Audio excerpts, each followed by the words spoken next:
যে আমরা অনেক দূর থেকে এসেছি কোরআন সুন্নাহ থেকে দু একটি কথা শোনানোর জন্য। আপনারা যদি দূরেই থাকেন তাহলে আপনার ভিতরের যে বিভ্রান্তি এটা দূর হবে না। কিয়ামতের ময়দানে যখন আপনি বলবেন যে না, টাকনির নিচে কাপড় পরা এটা হারাম এবং জাহান্নামে যাওয়ার কারণ, এটা আমি কখনো শুনি নাই, তাহলে আল্লাহ রাব্বুল আলামিন আমাদেরকে অবশ্যই জিজ্ঞাসা করবেন, তোমরা এই বাগাদি পাটোয়ারি পাড়া নাকি এটা পাটোয়ারি বাড়ি, এই এলাকায় তোমরা গেছো কিনা? আর আল্লাহ জানেন আমরা এসেছি কিনা। সেই দিন সাক্ষী হিসাবে আপনার পক্ষে তেমন কাউকে পাবেন না। সুতরাং এলাকার ভাই এবং বোনেরা যারা যেখানে আছেন, আপনাদের জন্য নির্ধারিত যে জায়গা, সেই জায়গায় এসে আপনারা আপনাদের গুরুত্বপূর্ণ আলোচনাগুলো শুনবেন, এই আশাবাদ ব্যক্ত করে আজকে একটি গুরুত্বপূর্ণ বিষয় কর্তৃপক্ষ নির্বাচন করেছে, তা হলো অবাধ্য সন্তান। অবাধ্য সন্তান এটা হাদিসের ভাষা, উকুকুল ওয়ালিদাইন অথবা আকুল ওয়ালিদাইন, বা যাদেরকে আপনারা বাংলা ভাষায় বলতে পারেন নাফরমান, মানে মা বাবার নাফরমান, ওসাদ, ইসিয়ান ইত্যাদি, পাপী, অপরাধী, গুনাহগার ইত্যাদি বিশেষণে তাদেরকে ডাকা যায়। উকুকুল ওয়ালিদাইন এটাও অবাধ্য সন্তান, আকুল লিল ওয়ালিদাইন এটাও অবাধ্য সন্তান। পিতা মাতার রচনা এটা আমরা পরীক্ষার খাতায় লিখেছি কিছু নাম্বার পাওয়ার জন্য, মনে আছে আপনাদের? বিররুল ওয়ালিদাইন এটা আমরা আরবিতে রচনা লিখেছি কিছু নাম্বার পাওয়ার জন্য, কিন্তু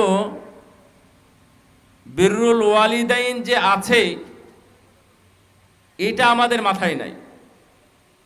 যেমন আমরা অনেকে সময়ের মূল্য রচনা লিখছি না, কিমাতুল ওয়াক্ত, সময়ের মূল্য, ভ্যালু অফ টাইম যেগুলো আছে, তো এটা আমরা লিখেছি নাম্বার পাওয়ার জন্য, কিন্তু সময়কে যে মূল্যায়ন করতে হবে এই বুদ্ধিটা আমাদের এখনো হয় নাই। তাহলে পিতামাতার কর্তব্য, পিতামাতা বা সন্তানের কর্তব্য, বিভিন্ন যে বিষয়গুলো আছে এটা আমরা লিখেছি বটে, কিন্তু আমরা মূল্যায়ন করতে পারি নাই। আজকে আমরা অবাধ্য সন্তান কারা এবং কেন অবাধ্য হয়, এবং অবাধ্য সন্তানকে ফিরে আসতে হলে তাকে কি করতে হবে, এর উপরে তুলনামূলক আলোচনা করব ইনশাআল্লাহ। সাথে থাকবেন তো ইনশাআল্লাহ। আল্লাহ রাব্বুল আলামিন যেন আমাদের সবাইকে এই আলোচনাগুলো করার এবং শোনার তৌফিক দান করেন। আল্লাহ আমাদের এই বরকতপূর্ণ সুন্দর এবং কোরআনের মাহফিল, এই জান্নাতমুখী মাহফিলে থেকে আমাদের সবাইকে গুনাহমুক্ত হওয়ার তৌফিক দান করো, আমিন। আল্লাহ রাব্বুল আলামিন যেন আমাদের সবাইকে জান্নাতের সদস্য হিসাবে কবুল করে নেন, আমিন। কোরআনুল কারীমের মধ্যে একটি আয়াত খুবই গুরুত্বপূর্ণ, সূরা তাহরিম 6 নম্বর আয়াত। আল্লাহ রাব্বুল আলামিন বলছেন, ইয়া আইয়ুহাল্লাযীনা আমানু কু আনফুসাকুম ওয়া আহলিকুম নারা ওয়াকুদুহান নাস ওয়াল হিজারাতু আলাইহা মালাইকাতুন غلاظ شداد لا يعصون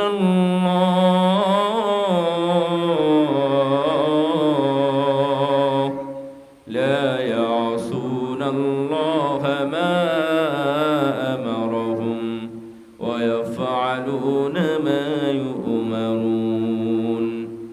হে ঈমানদারগণ,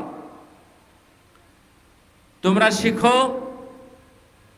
আনুগত্য শেখাও, শিক্ষা দাও, আদব শিক্ষা দাও তোমার সন্তান এবং পরিবারকে, তাহলে মহান আল্লাহ তোমাদের সবাইকে জাহান্নামের আগুন থেকে মুক্ত করে দিবেন। সুবহানাল্লাহ। তাহলে আল্লাহ কুরআন এর আয়াতের মাধ্যমে আমাদেরকে কাজ দিয়ে দিলেন। সন্তানকে, পরিবারকে শিখাতে হবে আনুগত্য, সন্তানকে, পরিবারকে এসিয়া নাফরমানি কি জিনিস সেটা জানাতে হবে, সন্তানকে এটাও জানাতে হবে দিন কি, ইসলাম কি, ওযু কাকে বলে, সালাত কাকে বলে, আমার দিন কেমন, মা বাবার সাথে কেমন আচরণ করতে হবে, শিক্ষকের সাথে কেমন আচরণ করতে হবে, মসজিদে কেমনে যেতে হয়, কখন থেকে যেতে হয়, কিভাবে সালাত আদায় করতে হয়, এগুলো শেখাতে হবে। শুধু এগুলো শেখালে হবে না, সন্তানকে আদবও শেখাতে হবে। শুধু এলেম নয়, এলমের সাথে সাথে আদবও শেখাতে হবে। এটা কোরআনের আয়াতের অনুবাদ করছি আমি মুফাসসিরদের। তাহলে কি করবেন? ইউনজিকুমুল্লাহু মিনাল নার, আল্লাহ রাব্বুল আলামিন তোমাদের ফুল প্যাকেজ, তোমার পরিবারের যত সন্তান আছে, তোমার পরিবারের যত সদস্য আছে, আল্লাহ রাব্বুল আলামিন তোমাদের সবাইকে জাহান্নামের আগুন থেকে মুক্ত করে দিবেন। সুবহানাল্লাহ। শুধু অনুবাদ এটা। এখানে জাহান্নামের কথা আল্লাহ রাব্বুল আলামিন উল্লেখ করেছেন। তো উল্লেখ করার পরে জাহান্নাম সম্পর্কে আল্লাহ রাব্বুল আলামিন দুটি কথা বলেছেন। ওয়াকুদুহান নাসু ওয়াল হিজারা, ওই জাহান্নামের খড়ি হবে, ওই জাহান্নাম থেকে সন্তানদেরকে বাঁচাও। যেই জাহান্নামের আগুন, যেই জাহান্নামের খড়ি হবে মানুষ এবং পাথর। পাথর আছে না, পাথর, এই পাথর এখনো তো পাথর কয়লা আকারে আমাদের দেশে, বিভিন্ন দেশে এটা পোড়ানো হয়, জ্বালানি হিসাবে ব্যবহার করা হয়। এটা হতেই পারে, কিন্তু কি আশ্চর্য কথা, এই মানুষকে জাহান্নামের জ্বালানি হিসাবে আল্লাহ রাব্বুল আলামিন ব্যবহার করবেন। নাউযুবিল্লাহ, বলেন নাউযুবিল্লাহ। এক বলো নাউযুবিল্লাহ, সবাই বলেন নাউযুবিল্লাহ। লা হাওলা ওয়ালা কুওয়াতা ইল্লা বিল্লাহ। আপনি আশ্চর্য হবেন যে জাহান্নামের খড়ি এই মানুষ। আবার যদি উল্টো দিকে তাকান তাহলে দেখবেন সুবহানাল্লাহ, আল্লাহ রাব্বুল আলামিন এই মানুষের জন্য কত কি আয়োজন করে রেখেছেন জান্নাতের মধ্যে। সুবহানাল্লাহ। জান্নাতের নাজ নিয়ামতের কথা হয়তোবা শুনতেও পাবেন আজকে আপনাদের আজকের শেষ আলোচক ডক্টর মুজফফর বিন মুহসিনের কাছ থেকে। তো যাই হোক, তো জাহান্নামের খড়ি আপনারা কে কে হবেন বলেন তো? কেউ আছেন এখানে? আল্লাহ যেন আমাদের সবাইকে জাহান্নামের আগুন থেকে মুক্ত করেন, আমিন। আমরা কেউ যেহেতু হতে চাই না। ওয়াকুদুহান নাসু ওয়াল হিজারাতু আলাইহা মালাইকাতুন গিলাযুন শিদাদুল লা ইয়াসুনাল্লাহা মা আমারুহুম ওয়া ইয়াফআলুনা মা ইউমারুন। ওখানে ফেরেশতা নিযুক্ত করা আছে। জাহান্নামের দারোয়ান বা জাহান্নামে যে ফেরেশতাগুলো নিয়োগ করা আছে, এই ফেরেশতাগুলোর নাম কি কেউ জানেন? মালিক। এই মালিক নামে ফেরেশতা সেখানে নিয়োগ করা আছে। তারা এতই কৃপণ, এতই কঠোর এবং এত অসামাজিক, তারা কিছু শুনেও না, কিছু দেখেও না, তাদের মায়াও নাই, মহাব্বতও নাই, কিচ্ছু না। কিন্তু একটা ক্ষেত্রে তারা ঠিক আছে, আল্লাহ রাব্বুল আলামিন তাদেরকে যে আদেশ করেন, এই আদেশের এতটুকু তারা অমান্য করে না। অমান্য কেউ করে না। মানুষ এবং জিন ছাড়া গরু, ছাগল, হাঁস, মুরগি যত প্রাণী আছে দুনিয়াতে, এই ফেরেশতা সহ কেউ করে না, শুধু মানুষ এবং জিন করে। আর আরেকজন করেছিল, সেটাকে ইবলিস। ইবলিসের কাতারে আমরা অনেকেই পড়ে গেছি। ইবলিস যেটা করে নাই, ইবলিস যে কথা শুনে নাই, ঠিক একই কাতারে মানুষও হয়ে গেছে। লা ইয়াসুনাল্লাহা মা আমারহুম ওয়া ইয়াফআলুনা মা ইউমারুন। তাদেরকে যেইভাবে যতটুকু যা আদেশ করা হয়েছে, ওই ফেরেশতারা ওইভাবেই ততটুকু তারা আদেশ সেই দিন শুনবে। রাসূল সাল্লাল্লাহু আলাইহি ওয়াসাল্লাম জিজ্ঞাসা করলেন ফেরেশতাদের, ও ফেরেশতা ওরা কারা? আল্লাযীনা ইউসলাগুন, জাহান্নামের মধ্যে যাদেরকে পাথর দিয়ে মেরে মাথাগুলো চূর্ণ করে দেওয়া হচ্ছে, এরা কারা? ফেরেশতারা বলল, আল্লাযীনা ইয়াকরাউনাল কুরআন, যারা তো কোরআন তেলাওয়াত করত কিন্তু তারা কোরআন মানে নাই। ওয়া ইয়ানামু আনিস সালাতিল মাকতুবাতি, যারা ফরজ সালাত ছেড়ে যারা ঘুমিয়ে থাকতো। নাউযুবিল্লাহ। তার মানে যারা ফরজ সালাত ছেড়ে ঘুমিয়ে থাকতো তারা, আর যারা কোরআন আসার পরেও জানার পরেও যারা কোরআন অমান্য করত তাদেরকে ফেরেশতারা এমন ভাবে পিটাচ্ছে পাথর দিয়ে মেরে তার মাথা চূর্ণ করে দেওয়া হচ্ছে। ফেরেশতাদের বিষয়ে জিজ্ঞাসা করলেন, ওই যে শাস্তি দেওয়া হচ্ছে এক লোককে দেখলাম, এদেরকে কেন শাস্তি দেওয়া হচ্ছে? তার মানে বোঝা যায় এটা হলো এই উম্মাতের মধ্যে, এই কোরআন কোন উম্মাতের মধ্যে ছিল? আগের উম্মাতে ছিল, ঈসা, মুসা, দাউদ বা ইত্যাদি এদের আমলে ছিল, আলাইহিমুস সালাম তাদের এক যুগে ছিল না। কিন্তু এই যুগে রাসূলুল্লাহ সাল্লাল্লাহু আলাইহি ওয়াসাল্লামের যুগে যেহেতু কোরআন, তার মানে এই উম্মতের উপরে এই শাস্তি। পাথর দিয়ে মেরে চূর্ণ করে দেওয়া হচ্ছে, পাথর দূরে চলে যায়, আবার নিয়ে এসে দেখে মাথা চূর্ণ বিচূর্ণ হওয়া মাথা আবার ঠিকঠাক হয়ে গেছে, আবার তার উপর পিটানো হচ্ছে, পিটিয়ে মাথা চূর্ণ করে দিচ্ছে। নাউযুবিল্লাহ। তার মানে এই ফেরেশতাকে যেভাবে বলা হয়েছে এর ব্যতিক্রম কিছু করবে? সুতরাং আমাদের আয়াতের প্রথম অংশের দিকে চলে যায় আবার, যে কু আনফুসাকুম ওয়া আহলিকুম নারা, হে ঈমানদারগণ, তোমরা তোমার পরিবারকে শিক্ষা দাও, তোমরা তোমার পরিবারকে আদব শিখাও, তোমরা তোমার পরিবারকে আনুগত্য শিখাও, তোমরা তোমার পরিবারকে শিরিক জানাও কি জিনিস, বিদআত শেখাও কি জিনিস, নাফরমানি কাকে বলে এগুলো শেখাও। যদি এগুলো জানাও, যদি এই অনুযায়ী আমল হয়, তাহলে মহান আল্লাহ তার নিজ রহমতে তোমার পরিবারের প্রত্যেক সবাইকে, সব সদস্যকে জাহান্নামের আগুন থেকে মুক্ত করে দিবেন। সুবহানাল্লাহ। এই কাজটাই আমাদের করার দরকার ছিল এবং এই কাজটাই আজকে সবক নিয়ে যাবেন ইনশাআল্লাহ। একটু মন ভরে বলেন তো ইনশাআল্লাহ। কারণ আপনার ঘুমের দাম আছে, আপনার সময়ের মূল্য আছে, আপনার ব্যবসা বাণিজ্য কাজ ছেড়ে এখানে এসেছেন সেটারও একটা মূল্য আছে। তো ওই সমস্ত মূল্যর চাইতে অন্তত একটা সবক তো এখান থেকে নিয়ে যাবেন আজকে, নাকি নিয়ে যাবেন না? নিয়ে যাবেন ইনশাআল্লাহ। তাহলে বাড়িতে গিয়ে এখনই গিয়ে ঘুম থেকে জাগায় তুলবেন না আজান হওয়ার পরে তুলবেন? এখনই গিয়ে ডাকার তো দরকার নাই, বরং চেষ্টা করবেন ঘুমাচ্ছে আরামসে ঘুমটাকে তাদের জন্য উপযোগী করে দিবেন, পরিবেশ করে দিবেন যেন ঘুমাতে পারে। কিন্তু ফজরের আজান হলে আর কোনো রক্ষা নাই, আর কোনো রক্ষা নাই। আমি প্রথম দ্বিতীয় দিন জাস্ট এটা আপনাদের শিক্ষার জন্যই বলতেছি। বিয়ের পরে যখন বলা যায় যে দ্বিতীয় দিন, আমি সেই দিন দেখলাম যে টিনের সাথে, ঘরের টিন ছিল, টিনের সাথে খুব জোরে জোরে শব্দ করে মানে বাড়ি দিচ্ছে। আমার শ্বশুর মহোদয়, উনি আলেম মানুষ, আল্লাহ যেন রহম করেন, তার উপরে মারা গেছেন। তো উনি বলতেছেন, এই ওঠো, জোরে জোরে টিনের পুর বাড়াচ্ছে। এবং আমি ওনার মৃত্যু পর্যন্ত, আমার বিয়ের পর প্রায় 10 বছর দেখেছি, 10 বছর পর্যন্ত দেখেছি উনি এইভাবেই প্রতিদিন সালাতের জন্য ডেকে ডেকে তুলতেন, কোনো আপোষ নাই, শেষ পর্যন্ত কোনো আপোষ করেন নাই। আপনিও কোনো আপোষ করবেন না ইনশাআল্লাহ। সেটা এখন থেকে শুরু হবে। যদি এখন থেকে শুরু না করেন, 3 দিন 5 দিন 10 দিন পরে, অথবা সামনে বছর, অথবা বিয়ের পরে বা পরীক্ষার পরে শুরু করবেন, তাহলে এটা বাস্তবায়ন করতে পারবেন না। এটা আপনি লিখে রাখেন, এখন থেকে শুরু করতে হবে, আজ থেকেই। আল্লাহ যেন আমাদের সবাইকে তৌফিক দান করেন, আমিন। এখানে আমি আপনাদের কয়েকটা, যেমন একটা হাদিস উল্লেখ করি আপনাদের সামনে। রাসূল সাল্লাল্লাহু আলাইহি ওয়াসাল্লাম বলছেন যে মা মিন মাউলুদিন ইল্লা ইউলাদু আলাল ফিতরা, বা অন্য riwayate ভাবে আছে কুল্লু মাউলুদিন ইউলাদু আলাল ফিতরা। দুনিয়াতে সব সন্তানই ফিতরাতের উপরে, ইসলামের উপরে জন্মগ্রহণ করে। তার মানে ভালো। আপনারা যে ছোট বাচ্চা দেখতেছেন না, যারা বালেগ হয় না এখনো, এরা এখনো ভালো।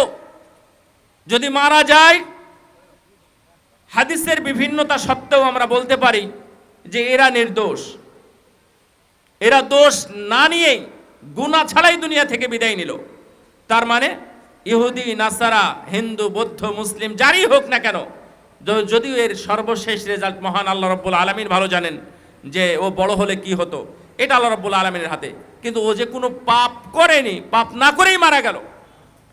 তার মানে রাসূল সাল্লাল্লাহু আলাইহি ওয়াসাল্লাম বলেন, কুল্লু মাউলুদিন ইউলাদু আলাল ফিতরা, সব সন্তানই ভালোর উপরই জন্মগ্রহণ করে, তারা ভালো। কিন্তু ফাআবাওয়াহু ইউহাউফিদানিহি আও ইউনাসসিরানিহি, কিন্তু তার মা বাবা এটাকে ইহুদি বানায়, খ্রিস্টান বানায় এবং অগ্নি পূজক বানায়। ওর মা বাবাই তাকে নষ্ট করে, ওর মা বাবাই তাকে বেনামাজি বানায়, ওর মা বাবাই তাকে চুরি করতে পাঠায়, ওর মা বাবাই তাকে সন্ত্রাসী বানায়, ওর মা বাবাই তাকে কুশিক্ষা দেয়। সুশিক্ষা দেয় নাকি? মা বাবাই তো দেয় না। সুশিক্ষা দেওয়ার কথা ছিল না আপনার? তাহলে সুশিক্ষা দেওয়ার মালিকও আপনি, আর সুশিক্ষা না দিয়ে কুশিক্ষা দেওয়ার মালিকও আপনার। ওই মালিকানা আপনাকেই নিতে হবে, নাকি অন্য কেউ নিবে? আপনারই তো সন্তান। তাহলে আপনার সন্তান একটা বেহায়া, নির্লজ্জ, নষ্ট, নষ্টা, ভ্রষ্টা টিচারদের কাছে পড়েছে। ওকে নিজে নিজে স্কুলে গেছে নাকি আপনি পাঠাইছেন? আপনার পকেটের টাকা খরচ করে আপনার মেয়েকে বেপর্দা এবং নষ্ট, খারাপ, বেনামাজি, বেঈমান, মুনাফেক, দাড়ি চাচা, দাড়ি কাটা, বেপর্দা নারী যারা টিচার, যারা পরিচালক, আপনার সন্তানকে আপনি ওখানে ফেলে দিয়ে এসেছেন। তাহলে এর জন্য কি ছেলের দোষ না আপনার দোষ? কথা ঠিকভাবে বলবেন। ওই ছেলের কোনো দোষ নেই, ওই দোষ আপনার। ক্লাস 1, 2 থেকে আপনি ওখানে পড়াচ্ছেন, ক্লাস 2, 3, 4, 5 পর্যন্ত পড়াচ্ছেন, আবার 6-এ নিয়ে গিয়ে আপনি হাই স্কুলে ভর্তি করতেছেন। তাহলে আল্লাহর আদেশটা তো আপনি পালন করলেন না। দুনিয়াতে সবাই পড়া নিয়ে একটু আলোচনা করে, পড়া দেখবেন রিক্সাওয়ালাও বলে, না আমি একবার স্কুলে গেছিলাম, 1 বছর ছিলাম। তার মানে ওর কাছে 1 বছরটা গুরুত্বপূর্ণ, মানে পড়েছে কিছু। আপনাকে ও বুঝাতে চাচ্ছে যে আমি স্কুলে গেছিলাম।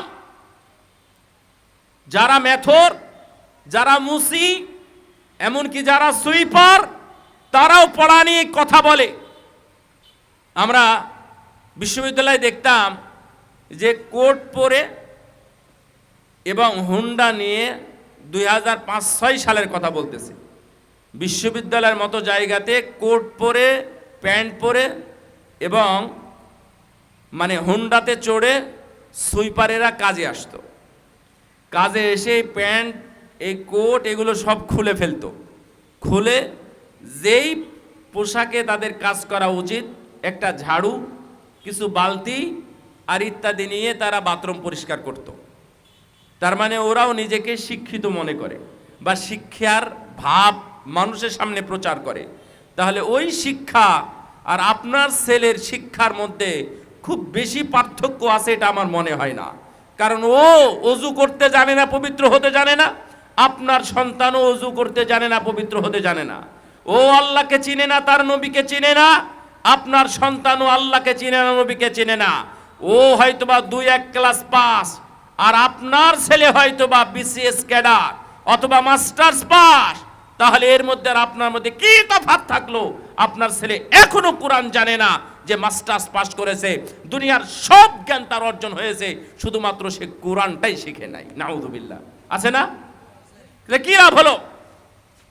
এটাই সত্য। ফাবাওয়াহু ইউহাফিদানিহি আও ইউনাসসিরানিহি আও ইউমাজ্জিসানিহি, তার মা বাবাই, এটা হাদিস, তার মা বাবাই তাকে ইহুদি বানায়, মা বাবাই তাকে খ্রিস্টান বানায়, মা বাবাই তাকে অগ্নি পূজক বানায়। এখানে সন্তানের কোনো দোষ নেই। যেমন ভাবে একটা ছাগলের বাচ্চা জন্ম হওয়ার সময় নিখুঁতি জন্ম হয়, তার কোনো দোষ ত্রুটি থাকে না। কিছুদিন পরে যখন অসুস্থ হয়, ওই ছাগলের মালিক তার কান কেটে রক্ত বের করে রক্তগুলো খাওয়াই দিয়ে ওই খাসিটাকে তারা ত্রুটিপূর্ণ বানিয়ে দেয়। এটা রাসূলের হাদিস। হাল ফিহা জাদা, হাল তারা ফিহা জাদা।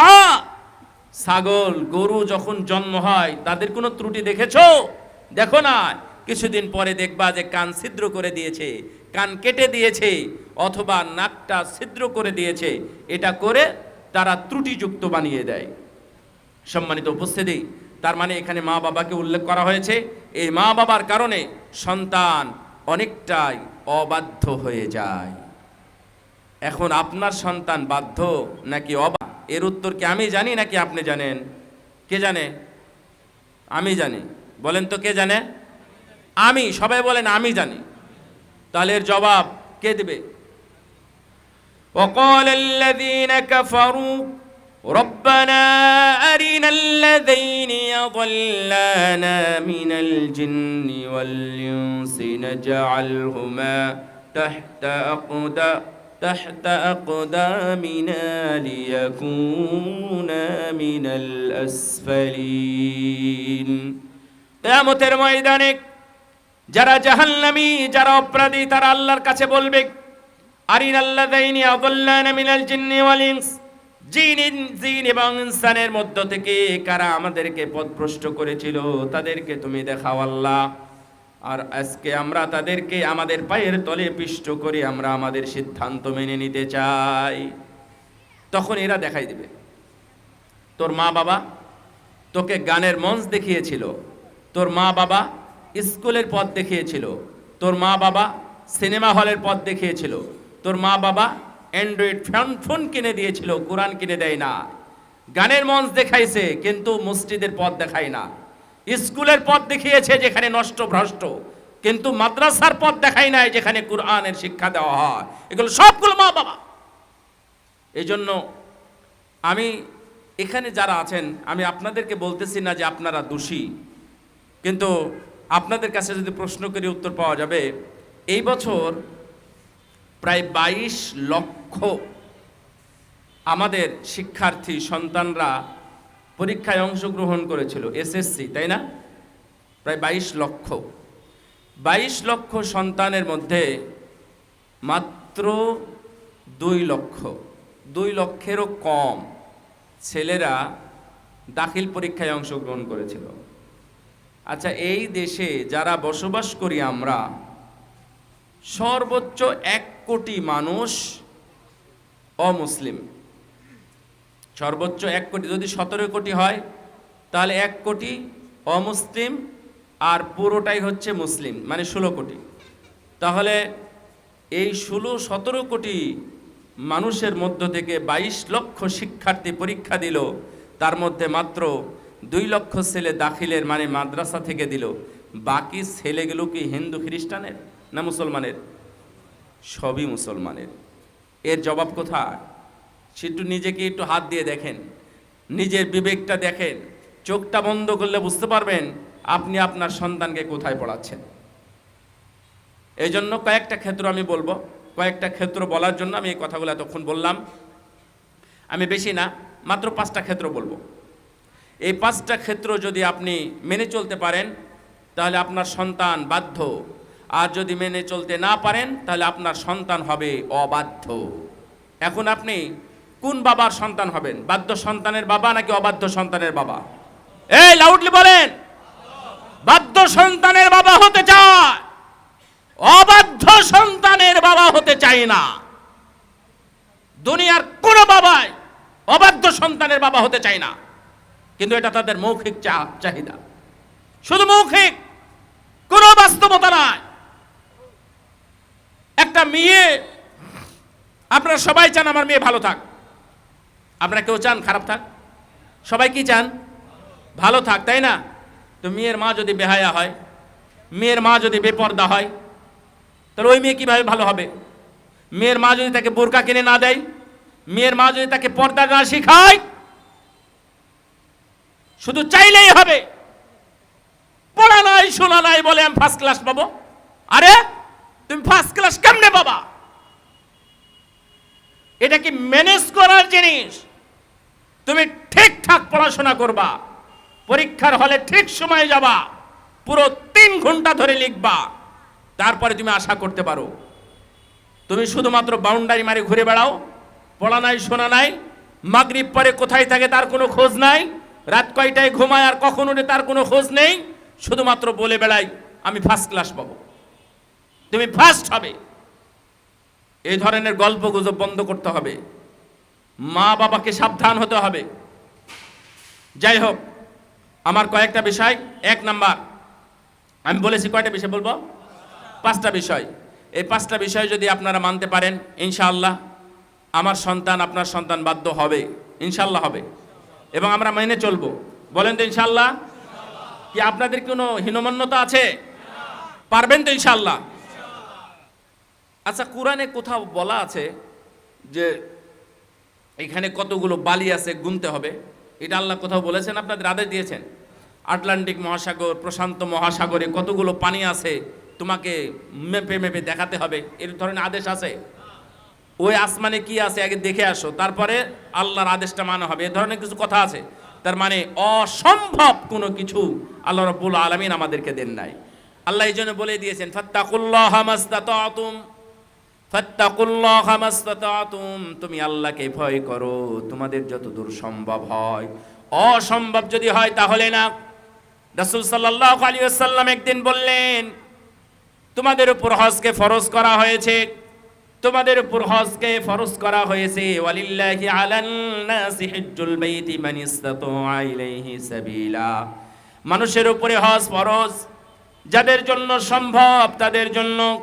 একজন সাহাবী আকরা ইবনে হাবিস রাদিয়াল্লাহু তাআলা আনহু জিজ্ঞাসা করলেন, ইয়া রাসূলুল্লাহ ফি কুল্লি আম, এটা কি প্রতি বছরই ফরজ? আমার নবী চুপ থাকলেন, কোনো কথাই বললেন না। আবার দ্বিতীয়বার জিজ্ঞাসা করলেন, এই পাশে গিয়ে বললেন, ইয়া রাসূলুল্লাহ ফি কুল্লি আম, এটা কি প্রতি বছরই কিনা? আবার আল্লাহ নবী মুখ ফিরিয়ে নিলেন, আবার এই পাশে আসলেন, তৃতীয়বার জিজ্ঞাসা করলেন, এটা কি প্রতি বছরই ফরজ কিনা ইয়া রাসূলুল্লাহ? আমার নবী বললেন, না রে, আমি যদি বলি হ্যাঁ প্রতি বছরই ফরজ, তাহলে এটা ফরজ হয়ে যাবে। ওয়ালাম্মাসাতাতুম, আর তোমরা অবশ্যই প্রতি বছর এই ফরজ হজ আদায় করতে পারবা না।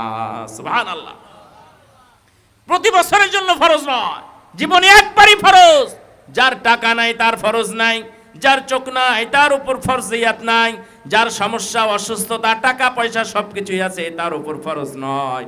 কোন মহিলা যদি কোটি টাকার মালিক হয়, যদি ধন দৌলত সবই থাকে, যদি রাজা বাদশার কন্যাও হয়, তার যদি মাহরাম খুঁজে না পাওয়া যায়, আল্লাহ রাব্বুল আলামিন তার উপরেও এই হজকে ফরজ করেন নাই। সুবহানাল্লাহ। আর কত সৌন্দর্য নেবেন আপনি ইসলামে। তার মানে আল্লাহ আপনাকে এমন আদেশ করেছেন যেটা আপনি পারবেন, নাকি পারবেন না? তাহাজ্জুদের সালাত, আমরা তো অনেকে ঘুমাই থাকি, উঠতে পারি না, তাই না? আল্লাহ কি এটা আপনার উপর ফরজ করেছে? হ্যাঁ, যদি না পড়েন তাহলে কি আল্লাহ আপনাকে কিয়ামতের দিন ধরবেন বলেছেন? তাহলে এটা সহজ বিষয়। এক নাম্বার আল হালাল, সন্তানকে ভালো করতে চান না সবাই, বলেছেন না একবার? তাহলে এক নাম্বার মনে রাখবেন, হালাল রিজিক, হালাল ইনকাম, হালাল উপার্জন, হালাল খাওয়া, হালাল কথা বলা, হালাল কাজ করা, হালালের সাথে যুক্ত থাকা। তার মানে কোনোভাবেই হারামের সাথে যুক্ত থাকা নয়, হারাম থেকে মুক্ত থাকা। পারবেন না? এটা কি অসম্ভব? সুবহানাল্লাহ। রাসূল সাল্লাল্লাহু আলাইহি ওয়াসাল্লামের সাহাবী আবু বকর রাদিয়াল্লাহু তাআলা, সহিহ বুখারীর মধ্যে হাদিসটা আসছে, আয়েশা রাদিয়াল্লাহু আনহা বলছেন, যায়েদ নামে একটা গোলাম ছিল আবু বকর রাদিয়াল্লাহু তাআলা আনহুর। তো একটা খাবার নিয়ে এসে বাসায় রেখে দিয়েছে। রেখে দেওয়ার পরে আবু বকর রাদিয়াল্লাহু তাআলা আনহু, বাড়ির খাবার আপনারা কি ওভাবে গুনেন নাকি? বাড়িতে খাবার আছে, বাদাম আছে, বিস্কুট আছে, চানাচুর আছে, মুড়ি আছে, অথবা কোনো পিঠা আছে। পিঠা প্লেটে রাখা থাকলে তো আমার বাড়ি থাকলে তো আমি খাবোই। আমার মায়ের ঘরে যদি থাকতে আমি খাবো না? বলতে হবে মাকে, আমি খেয়ে নেব। তো আবু বকর রাদিয়াল্লাহু তাআলা আনহু সেটাই করেছেন, খেয়ে নিয়েছেন। তো তখন যায়েদ, তিনি অনুপস্থিত, এসে দেখছেন এই জিনিস খেয়েছেন। তো জিনিসটা খেজুরও যদি হয় তাহলে জিনিসটা তো মানে বস্তুগতভাবে হালাল, হুকুমগতভাবে হারাম হতে পারে। তখন বলছেন যে আপনি এটা খেলেন, তো এইটা তো আমার কেহানা করতাম আগে, এমনিতেই বলে দিতাম যে বলো তো আমার হাতের মধ্যে কি আছে, তো আমি বলে দিতাম। এটা একটা আমার ব্যবসা ছিল। এটাকে কি গণকি করা, গণক আছে না অনেকে, হাত দেখে বলে দেয় কিছু, শয়তান এগুলো, মনে রাখবেন, খবরদার যাবেন না। আমার নবী বলেছেন ওর সাথে যদি যায়, মান আতা আররাফান আও কাহিনা, কেউ যদি গণকের কাছে বা ভবিষ্যৎ বলেদের কাছে যদি যায় এবং ও ওয়াসাদ্দাকা মা ইয়াকুল, ও যা বলে তা যদি বিশ্বাস করে, তাহলে তার 40 দিন সালাত কবুল হবে না, নাউযুবিল্লাহ। এবং এটাও আছে, রাসূলুল্লাহ সাল্লাল্লাহু আলাইহি ওয়াসাল্লাম বলছেন, আমি জানিয়ে এসেছি আল্লাহর পক্ষ থেকে, এর উপর সে অস্বীকার করলো। নাউযুবিল্লাহ। যায়েদ বললেন, এটা তো আমার ওই ধরনের খাবার যেটা বকেয়া ছিল, কিছু টাকা বকেয়া ছিল, সেটা দেয় না। অনেক দিন পরে সাক্ষাৎ হয়েছে, এই যায়েদ, তুমি তো টাকা পেতে একদিন কেহানা করেছিলে, আমার এই নাও তোমার টাকা, তোমার খাবারটা নিয়ে নাও। আমি সেটাই নিয়ে এসে এখানে রেখে দিয়েছি, আপনি সেটাই খেয়েছেন। আয়েশা রাদিয়াল্লাহু তাআলা আনহা বললেন, আমার বাবা আবু বকর সিদ্দিক রাদিয়াল্লাহু তাআলা সঙ্গে সঙ্গে মুখের ভিতরে হাত দিয়ে বমি করে সবগুলোই বের করে ফেললেন। সুবহানাল্লাহ। এটা হলো হালাল, হারাম থেকে বেঁচে থাকার মহা উপায়। তাহলে আপনি বাঁচবেন না কেন? ইমাম বুখারী রাহিমাহুল্লাহ এখান থেকে বলেন তো, কেউ যদি জানেন তাহলে বলবেন। ইমাম বুখারীর নাম কি?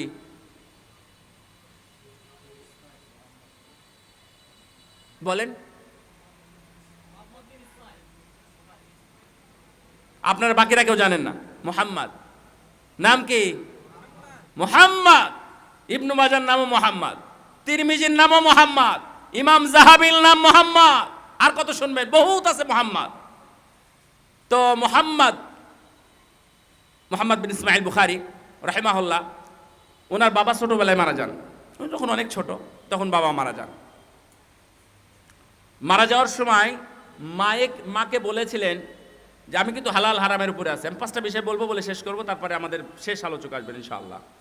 তো মারা যাওয়ার সময় তার মাকে বলেছিলেন যে মা আ'লামু ফি মালি দিরহামান মিন হারামিন আও শুবহা।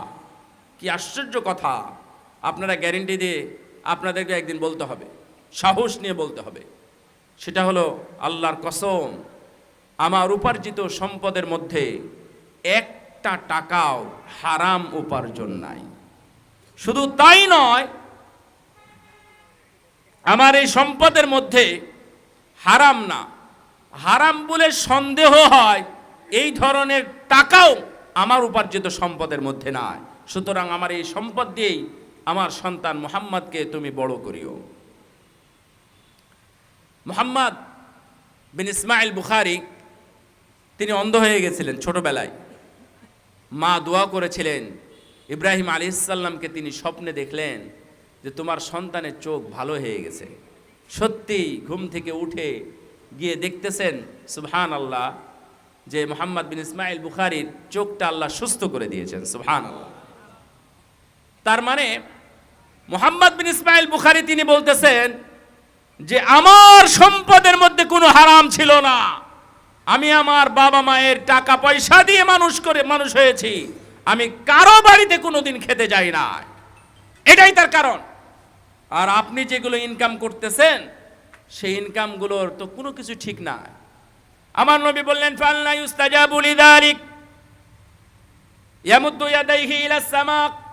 আসমানের দিকে হাত উঁচু করে কোন মুসাফির বলে, হে আল্লাহ তুমি আমাকে ক্ষমা করো, হে আল্লাহ তুমি আমার রিজিকের ব্যবস্থা করো, আল্লাহ তুমি আমার পর রহম করো এবং তুমি আমাকে সুস্থতা দান করো, পথগুলো ছোট করে দাও।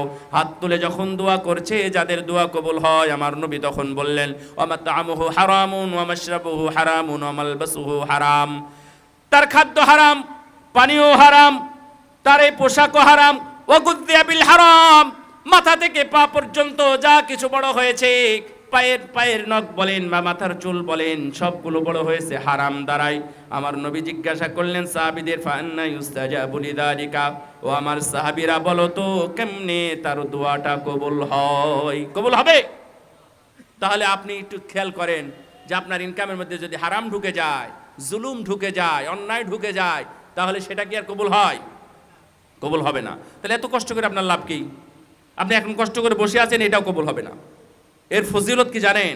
এই যে বসে আছেন না, আল্লাহ রাব্বুল আলামিন বলেন, এই বান্দা তোমরা যারা এখানে বসে আছো, যাও আমি তোমাদের সবাইকে ক্ষমা করে দিলাম। সুবহানাল্লাহ। এত বড় ফজিলত। হারাম খেয়ে আসছেন, ফজিলত থেকে মুক্ত, খবর আছে। এই জন্য আপনার সন্তানকে ভালো করতে চাইলে 1 নাম্বার এটা হচ্ছে আপনার হালাল উপার্জন করতে হবে, হারাম অবশ্যই বাদ দিতে হবে। পারবেন না ইনশাআল্লাহ? একটু মন ভরে আল্লাহর সাহায্য নিয়ে, খুব ইতমিনান নিয়ে, বুকের সাহস নিয়ে বলেন ইনশাআল্লাহ আমরা আর হারাম খাবো না। বলেন হারাম খাবো না, হারাম বলবো না, হারাম কাজও করব না। আল্লাহ যেন আমাদের তৌফিক দান করেন, আমিন। এখানে একটা ছোট্ট গল্প বলে আমি শেষ করি এই একটা পয়েন্টে। অনেক অনেক সুন্দর গল্পটা, কিন্তু আমার খুব সংক্ষেপে বলতে হবে। সেটা হলো ওমর ইবনে আব্দুল আজিজ রাহিমাহুল্লাহ, নাম শুনেছেন আপনারা? ওমর ইবনে আব্দুল আজিজ রাহিমাহুল্লাহর 11টা ছেলে সন্তান ছিল। কয়টা বললাম? 11টা ছেলে সন্তান। তো 11টা ছেলে সন্তানকে রেখে যখন মারা যান, তখন মারা যাওয়ার মুমূর্ষ অবস্থায় তাকে জিজ্ঞাসা করা হলো যে মাদা তারাকতা লি আবনাইক,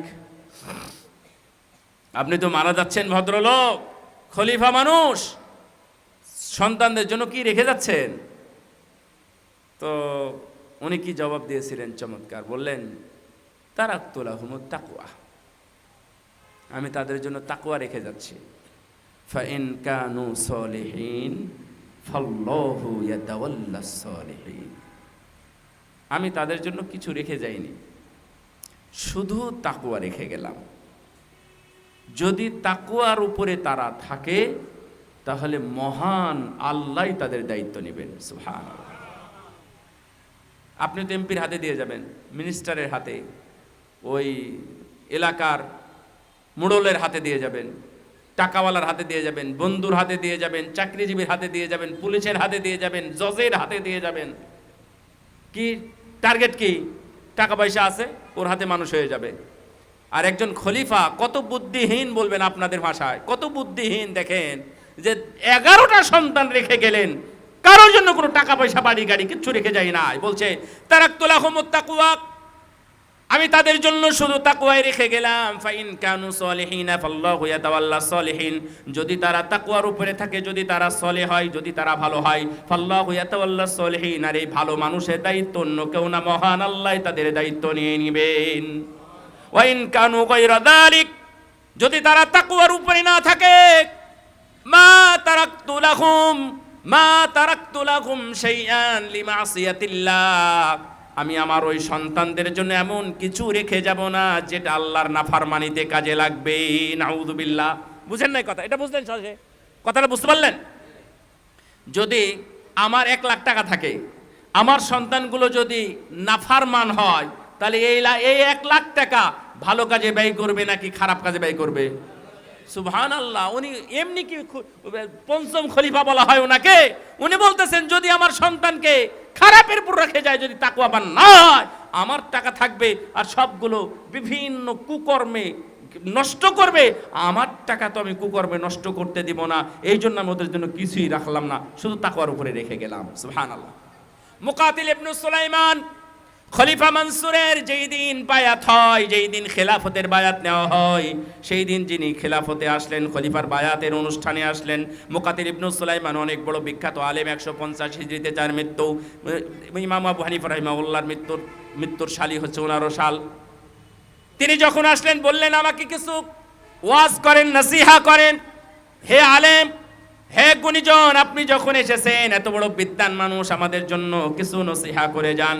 তখন উনি বললেন, আমি আপনাকে যেই নসিহা করতে চাই, আমি চোখ দিয়ে যা দেখেছি সেটা বলবো নাকি কান দিয়ে যেটা শুনেছি সেটা বলবো? বলছে আইদুল আহুম মা সামিতু ওয়া মা রাআইতু, আমি চোখ দিয়ে দেখা জিনিসটা বলবো নাকি কানে শোনাটা বলবো?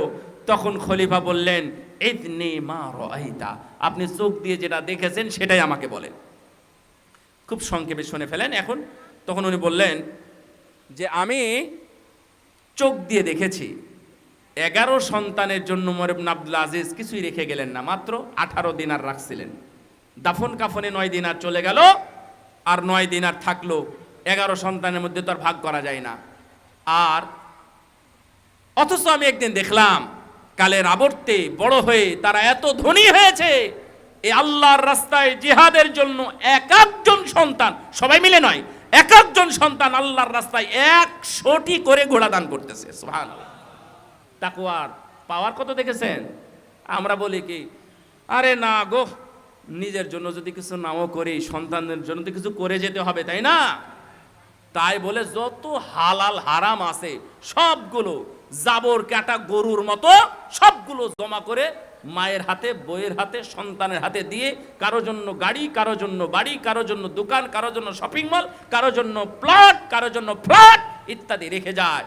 আর কবরে গিয়ে গিয়ে বসে আগুন খায়, আর তো কোনো বুদ্ধি নেই। তাছাড়া হারাম খেয়ে মরবেন, আগুন খাওয়া ছাড়া কোনো বুদ্ধি নাই। এই জন্য সাবধান। আর এটা করেছেন, কিন্তু হিশাম ইবনু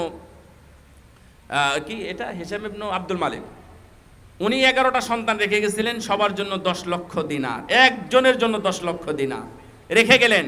কিন্তু আমি শেষ বেলায় দেখেছি, মানে বললেন চোখ দিয়ে যেটা দেখেছি, আমি শেষ বেলায় দেখেছি এই সন্তানগুলো মানুষের দাঁড়ে দাঁড়ে ভিক্ষার ঝুলি নিয়ে ঘুরে বেড়াতো। নাউযুবিল্লাহ।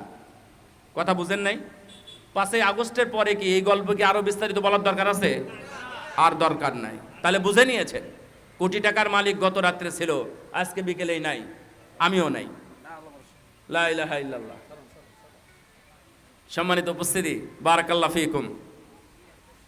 অনেক ভালো লাগলো চাঁদপুর দাওয়া সেন্টার কর্তৃক আয়োজিত আজকের এই সুন্দর পরিপূর্ণ মজলিস। চাঁদপুর এর মতো জায়গার এই শহরে আলহামদুলিল্লাহ আপনাদের ব্যাপক উপস্থিতি আমাদেরকে সত্যিই আনন্দিত করেছে। আপনারা গুরুত্বপূর্ণ বক্তব্যগুলো শুনবেন ইনশাল্লাহ। আমি যে পয়েন্টগুলো বলছি না, আমি কিন্তু বলবো, বলে শেষ করব। হ্যাঁ, একটু থাকেন। 2 নাম্বার, কোরআনের আয়াত অনুযায়ী সন্তানদেরকে সুশিক্ষা দিবেন এবং আপনিও শিখবেন। আপনারা শিখবেন না নাকি আপনারা না শিখে শুধু সন্তানকে শিখাবেন? তাহলে ভুল হবে। যদি আপনি না শিখেন তাহলে শিক্ষার মর্মই বুঝবেন না, এমনিতেই ইংলিশ মিডিয়ামে নিয়ে যা ভর্তি করে রেখে দিবেন, সর্বনাশটা তখনই হবে। সন্তানের জন্য সুশিক্ষার ব্যবস্থা করবেন, প্রতিষ্ঠান বাছাই করবেন, সাবজেক্ট বাছাই করবেন, উস্তাদ বাছাই করবেন। তখন বলেছি, আবার বলতেছি, আপনার সন্তানকে এমন বেনামাজি, বেয়াদব, বেঈমানের কাছে খবরদার পড়াবেন না। কোনো নষ্ট, ভ্রষ্ট এবং কোনো বেপরদা নারীর কাছেও আপনি পড়াবেন না, দরকার নাই। দুনিয়াতে বড় বড় মুহাদ্দিস চলে গেছেন, তারা পুরো এলেম দিয়ে চলে আসছে, যা তোর দরকার নাই, এলেম নিব না আমি। যদি বুঝতে পারে তারা মুতাসিরি, যদি তারা বুঝতে পারে আকীদা ভ্রষ্ট, নষ্ট, ওদের কাছে এলেমই নাই, তাদের নাম দুনিয়াতে আছে, রাজা বাদশাদের নাম দুনিয়াতে নাই।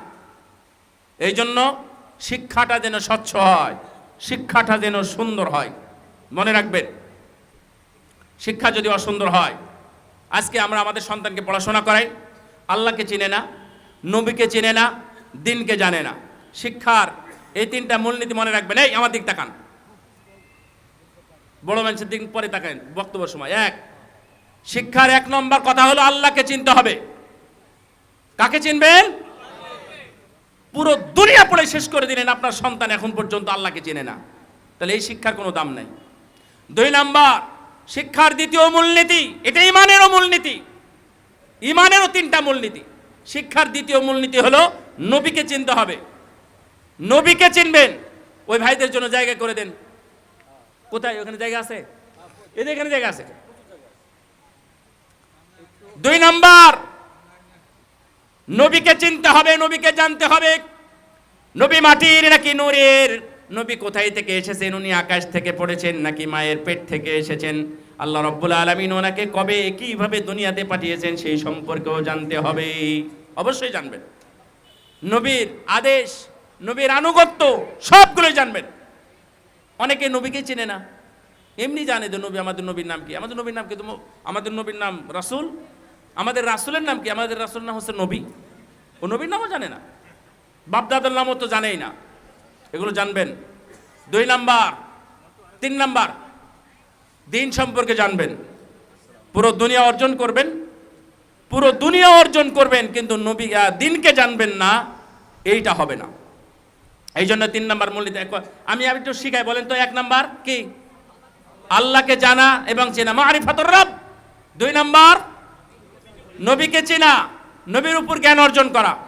3 নাম্বার, দিন। 3 নাম্বার কি বললাম? দিন। শুধুমাত্র আল্লাহ, রাসূল এবং দিন, এই 3টা যদি জানেন তাহলে আমি আপনাকে শিক্ষিত বলবো, না হলে আপনি আরো কিছু অর্জন করলে আমি আপনাকে শিক্ষিত বলতে পারবো না। এই জন্য দুঃখিত, সবাই এটা জেনে নেবেন। এই জন্য শিক্ষা অর্জন করানো এবং করা, আপনি নিজে করবেন, করানো সহ এই বিষয়গুলো খেয়াল রাখবেন, আপনার সন্তান কোনগুলো শিখতেছে। মনে থাকবেন ইনশাআল্লাহ। 3 নাম্বার, সন্তানদেরকে আদব শিখাবেন। এটা খুব জরুরি।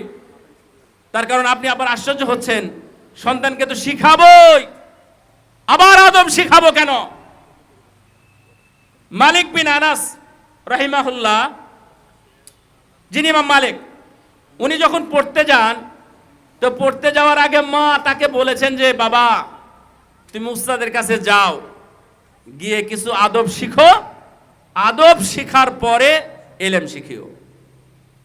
আমরা তো এলেম নিয়ে আগে এলেমটা শিখুক, তারপরে না আদব শিখবে। আলেম বেয়াদব আপনার কাছে পছন্দ? এই আমার আপনার কথা শোনেন না কেন?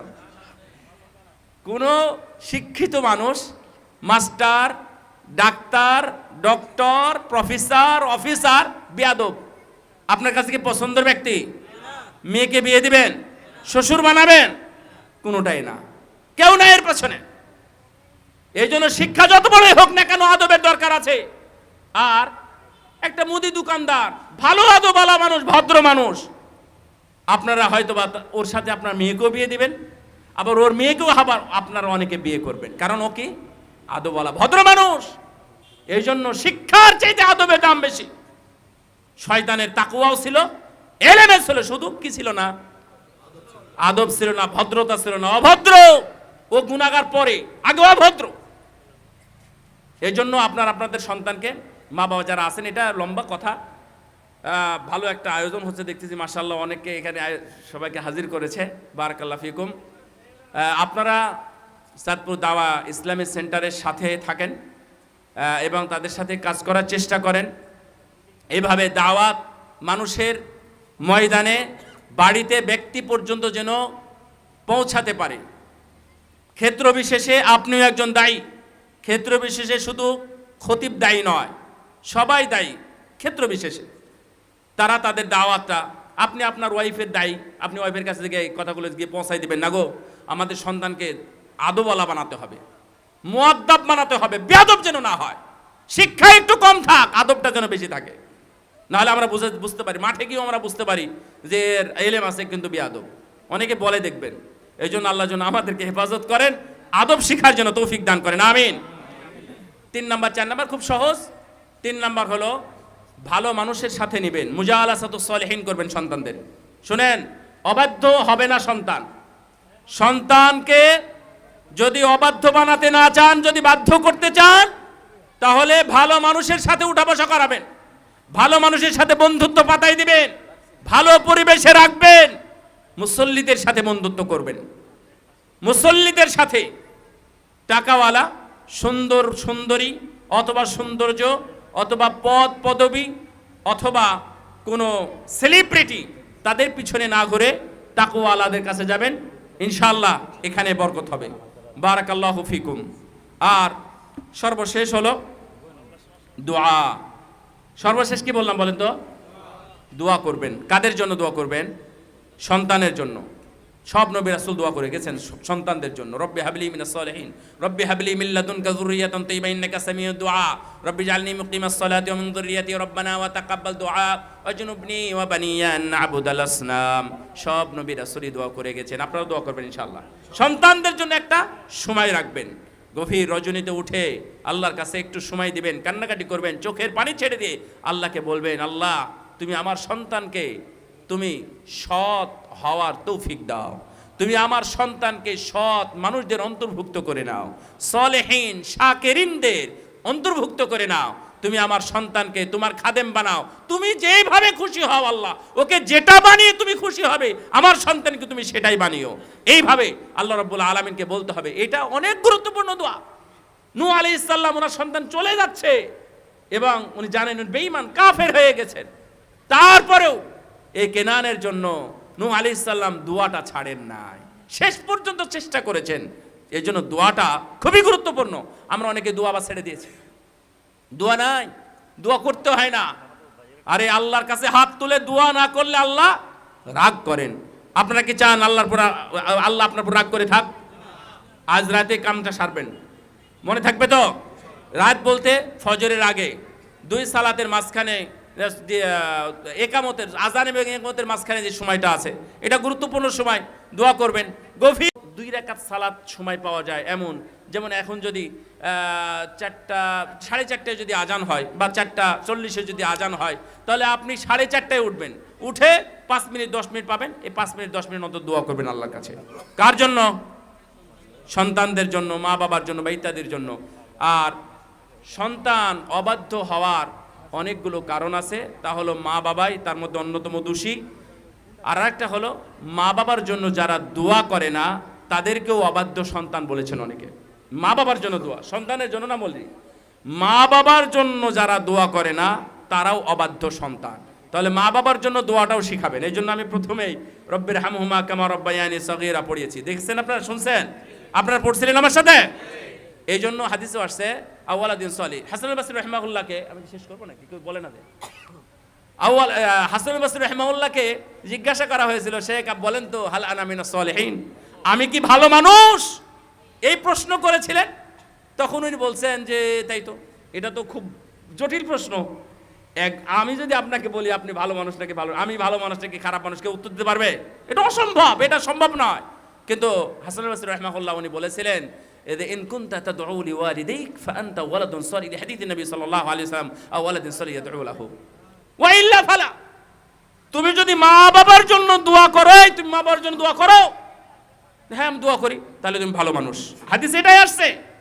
আর যদি দোয়া না করো তাহলে আমি তোমাকে বলে দিলাম তুমি ভালো মানুষ না। এই জন্য সাবধান, মা বাবার জন্য দোয়া করবেন, এটা ভালো মানুষের একটা অন্যতম লক্ষণ। আল্লাহ রাব্বুল আলামিন যেন আমাদের সবাইকে উক্ত বিষয়ের প্রতি দারুণভাবে সুন্দরভাবে খেয়াল রাখার তৌফিক দান করেন, আমিন। মা বাবা সন্তান নিয়ে আমার যদিও বইটা এখন নাই, কিন্তু আপনারা কালেকশন করতে পারবেন। মা বাবা আজকের সমাজ, এই বইটা আমার নামে আছে। এই বইটা আপনারা চাইলে যে কোনো জায়গা থেকে কালেকশন করতে পারবেন। তোমার কাছে আছে বই? নাই তো আপনারা এই বই সহ আরও অনেকেই আছে। ওয়াকাদা রাব্বুকা আল্লা তা'বুদু ইল্লা ইয়্যাহু ওয়া বিল ওয়ালিদাইনি ইহসানা। আল্লাহ রাব্বুল আলামিন ফয়সালা করে দিয়েছেন, আল্লাহর ইবাদত করার পরে দ্বিতীয় কাজই হলো মা বাবার আদেশ পালন করা, মা বাবার খেদমত করা, বিররুল ওয়ালিদাইন করা। তোমাদের কাছে অনেকে আছে যারা মা অথবা বাবা, একজন অথবা দুইজন অসুস্থ বা বৃদ্ধ অবস্থায় যখন তোমরা পাও, খবরদার তাদের সাথে বেয়াদবি আচরণ করো না, তাদের কোনো কষ্ট দিও না, তাদেরকে ধমকও দিও না। কারণ যে কোনো একটা করলে নষ্ট হয়ে যেতে পারে, তোমার আমলই নষ্ট হয়ে যাবে, তুমি বুঝবাই না যে তোমার আমল নষ্ট হয়ে গেছে। আল্লাহ রাব্বুল আলামিন যেন আমাদের সবাইকে মা বাবাকে সম্মান করার তৌফিক দান করেন।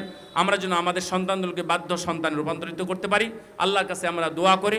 আর উপরোক্ত যে 5টা বিষয় দিলাম, 1 হালাল, 2 হলো সুশিক্ষা, 3 হলো দোয়া, 4 হলো মুজালাসাতুস সলিহিন, ভালো মানুষের সাথে উঠা বসা করানো, এবং 5 হলো দোয়া। আল্লাহ যেন আমাদের এই বিষয়গুলো খেয়াল করার তৌফিক দান করেন, আমিন। ওয়া আখির দাওয়ানা আলহামদুলিল্লাহি রাব্বিল আলামিন ওয়া কুলু মা তাসমাউন ওয়া সাল্লাল্লাহু আলা নবিয়িনা মুহাম্মদ ওয়া আলা আলিহি ওয়া সাহবিহি আজমাইন। সুন্দর ব্যাপার হলো, যারা এই আয়োজন করেছেন তাদেরকে আন্তরিক ধন্যবাদ মোবারকবাদ জানাচ্ছি, তাদের জন্য দোয়া করছি, জাযায়ে খায়ের কামনা করছি আল্লাহর কাছে। আল্লাহ রাব্বুল আলামিন যেন তাদের আজকের এই মাহফিলটাকে মাকবুল কবুল করে নেন। আল্লাহ রাব্বুল আলামিন যেন আমাদের সবাইকে মাগফুর করে, আল্লাহ রাব্বুল আলামিন যেন আমাদের সবাইকে জাহান্নাম থেকে মুক্ত করে জান্নাতের সদস্য হিসাবে কবুল করে যেন আমাদেরকে বিদায় নেওয়ার তৌফিক দান করেন, আমিন। আসসালামু আলাইকুম ওয়া রাহমাতুল্লাহি ওয়া বারাকাতুহু। আসসালামু আলাইকুম।